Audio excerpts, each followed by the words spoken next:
Muitas obras de engenharia no Brasil provam que a capacidade técnica brasileira é uma das melhores do mundo. E podemos dizer que as principais obras de infraestrutura que mudaram o rumo do país tiveram como responsáveis engenheiros militares. E é isso que veremos no vídeo de hoje, as maiores obras executadas pelo Exército Brasileiro. Se você gostou do tema, deixa o like aí embaixo e se inscreve no canal se ainda não for inscrito. São vídeos como esse toda semana. Eu sou o engenheiro Felipe Rodrigues e você está no canal da Engenharia.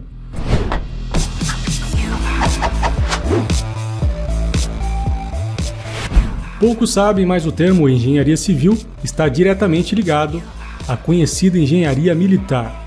Ou seja, considera-se engenharia civil toda engenharia que não é militar. Parece óbvio, mas antes de 1786, a engenharia era quase que totalmente direcionada às atividades militares, como construção de pontes, estradas e obras de infraestrutura.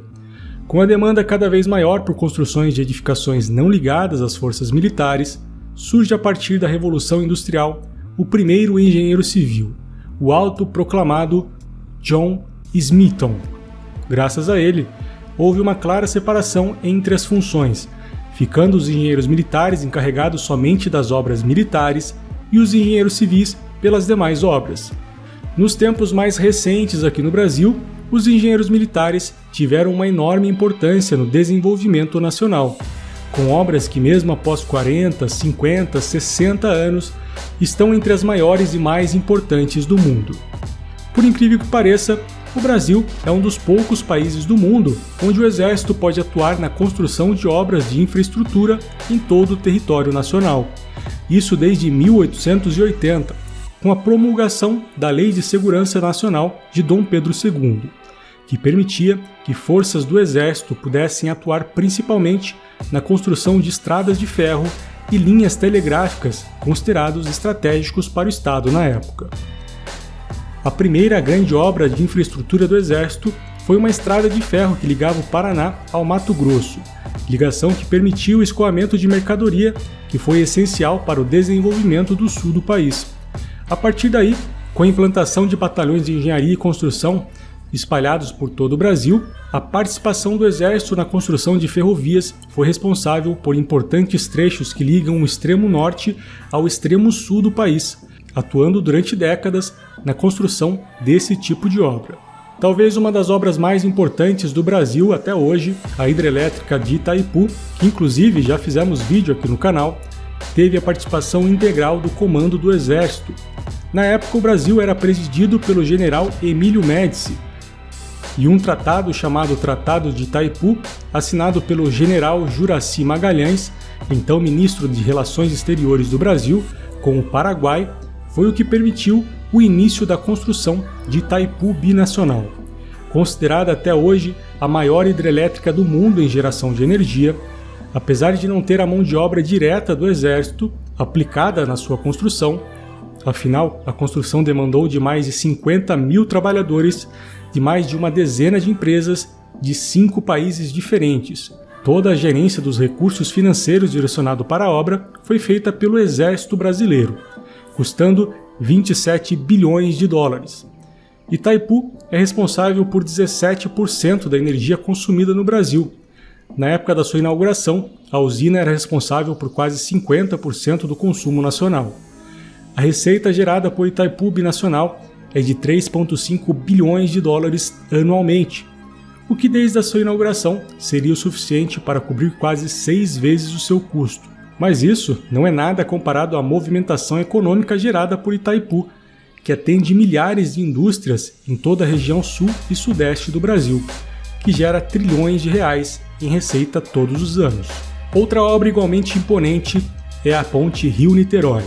Iniciada durante a gestão do presidente General Arthur da Costa e Silva, é considerada uma das maiores pontes do mundo, com 13,9 quilômetros de extensão, 72 metros de altura e um vão livre de 300 metros, é responsável por ligar as cidades do Rio de Janeiro e Niterói, por onde passam 16 mil veículos todos os dias. Construída entre 1969 e 1974, a obra também teve o gerenciamento total do Exército, demandando uma mão de obra de 10 mil operários e 200 engenheiros. A ponte diminuiu a viagem de 4 horas para apenas 15 minutos, sendo uma importante obra de infraestrutura que influenciou diretamente no crescimento econômico da região. Infelizmente, a obra foi marcada por alguns acidentes trágicos, onde pelo menos 30 pessoas perderam a vida durante a sua construção. Outra obra importante para a infraestrutura brasileira são as usinas termonucleares de Angra dos Reis, que tiveram início em 1972, também durante o governo Médici. Foi o primeiro projeto de energia nuclear brasileiro, que na época era o que havia de mais moderno no planeta em relação à geração de energia. Lembrando que isso foi muito antes das polêmicas após o acidente de Chernobyl na Ucrânia. Quando finalizada, a usina de Angra 3, que teve a obra retomada em 2021, após quase uma década parada, as 3 usinas serão responsáveis por 3% do consumo de energia nacional, o que equivale a 50% da demanda energética do estado do Rio de Janeiro. Existem, é claro, obras mais recentes, como a finalização da transposição do Rio São Francisco, a duplicação da rodovia BR-116, a revitalização da BR-163, pistas adicionais do aeroporto de Guarulhos e outras dezenas de projetos executados nos últimos anos. Mais uma pergunta vem. Afinal, por que o Exército executa essas obras? Por que não deixar isso com empresas privadas? Existem várias razões. A primeira delas é: o Exército não concorre diretamente com empresas privadas. Todas as obras executadas no país é necessário a abertura de uma licitação, para que as empresas interessadas possam enviar suas propostas. Porém, empresas privadas muitas vezes não têm interesse por certas obras, como por exemplo a BR-163, que inclusive foi iniciada também durante o governo do General Médici em 1970. Essa rodovia atravessa quase o país inteiro, indo do estado do Rio Grande do Sul até o Pará, sendo uma das maiores do mundo. Mas por décadas foi negligenciada, onde um dos trechos conhecido como Arco Norte não tinha sequer pavimentação. O Exército recebeu a missão de asfaltar 65 quilômetros da BR-163, que ficou conhecida como Operação Xingu.